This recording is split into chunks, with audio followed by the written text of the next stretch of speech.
Pakya na. Nakamalagikan, my God, kahadlok man ana. Halulukay.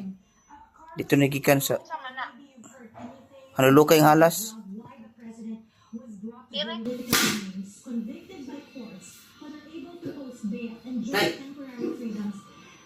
Halas. Including, of course, members of the First Family. So, what are your thoughts on this?